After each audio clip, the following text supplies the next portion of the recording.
aussi les actions politiques, mes amis, mes camarades de la société civile et tout le public congolais.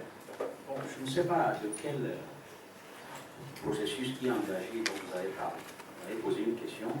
Je ne vois personnellement pas de processus aujourd'hui engagé pour faire des réformes dans notre pays. Donc je ne peux pas répondre à une question tant que je ne vois pas l'élément sur lequel vous posez la question. Pour moi, au jour d'aujourd'hui, le Togo n'est pas encore en train d'engager véritablement un processus de réforme constitutionnelle et institutionnelle. Je pense qu'il est temps que le Togo puisse le faire et c'est ce que je voudrais dire sur ce point-là.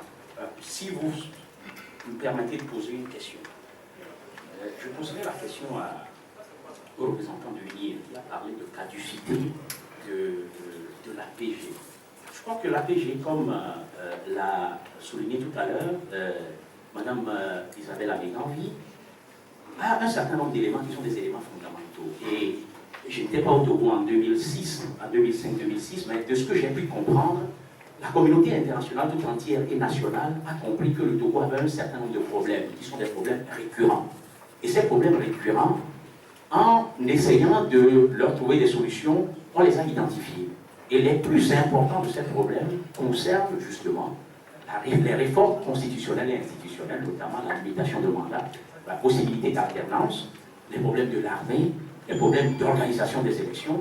Et est-ce que vous pensez, M. Manganaoui, qu'aujourd'hui, toutes ces réformes ont été engagées et ont été totalement conduites à leur terme lorsque vous dites que vous pensez que l'APG est caduque? Et la deuxième question que je vous poserai, c'est de savoir si vous ne croyez pas, d'après ce que vous êtes en train de dire et les réformes que vous dites, que vous pensez avoir déjà accomplies, qu'en réalité, finalement, les réformes qui sont les plus importantes pour que ce pays puisse marcher sont mises de côté, et ce sont finalement les réformes qui vous intéressent, ou en tout cas que vous avez choisi, que vous êtes en train de faire en laissant de côté la quintessence même de ce qui a été proposé, et notamment de l'accord politique global. Merci. Merci, M. Jean Lévy. Avant que Florent Nadja